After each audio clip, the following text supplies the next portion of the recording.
বৈষম্য বিরোধী ছাত্র আন্দোলনে গুরুতর আহত বেশ কয়েকজন পুলিশ সদস্য এখনও রাজারবাগ পুলিশ হাসপাতালে চিকিৎসাধীন। রোববার দুপুরে তাদের দেখতে যান স্বরাষ্ট্র উপদেষ্টা ব্রিগেডিয়ার জেনারেল অবসরপ্রাপ্ত এম শাখাওয়াত হোসেন।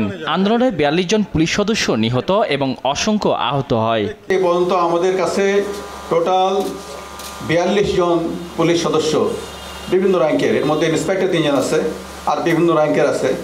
এ সময় আহত পুলিশ সদস্যদের সাথে কথা বলেন এবং তাদের চিকিৎসার খোঁজখবর নেন স্বরাষ্ট্র উপদেষ্টা।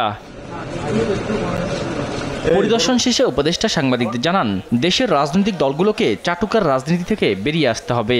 বাংলাদেশের রাজনীতি হয়েছে চাটুকারদের রাজনীতি। আমরা কোনো পলিটিশিয়ান তৈরি করে নাই, চাটুকার তৈরি করেছি।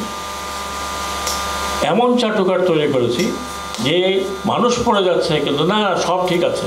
পুলিশকে আর লাঠিয়াল বাহিনীর মতো ব্যবহার করা যাবে না বলেও সাফ জানিয়ে দেন তিনি। সেই সঙ্গে সড়কের শৃঙ্খলায় কাজ করা শিক্ষার্থীদের সার্টিফিকেট দেওয়ার নির্দেশ দেন উপদেষ্টা। রাজনীতিবিদরা আমাকে পছন্দ করুন না করুন, আই কুডন্ট কেয়ার লেস। এখন রাজনীতি করা এদেশে অনেক ডিফিকাল্ট হবে। পুলিশকে আপনি আর পুলিশ লাঠিয়াল বাহিনীর মতো পরিচালিত করতে পারবেন না। পরে হাসপাতাল থেকে সচিবালয়ে নিজ দপ্তরে যান স্বরাষ্ট্র উপদেষ্টা। কথা বলেন গণমাধ্যমের সঙ্গে।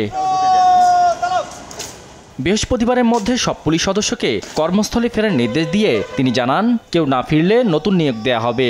এই বৃহস্পতিবারের মধ্যে যে যার জায়গায় চলে যাবেন, ডিউটিতে থাকবেন। যা হয়ে গেছে সেটা হয়তো কারোর গায়ে কেউ হাত দেবেন না। বিচার করার আমরা প্রক্রিয়াটা করব, বিচার বিভাগ বিচার করবে। যারা দখল চাঁদাবাজি করবে তাদের পা ভেঙে দেওয়ার নির্দেশও দেন স্বরাষ্ট্র উপদেষ্টা। শাহাদাত নিশাদ, দেশ টিভি, ঢাকা। আমার ছবি কিসের?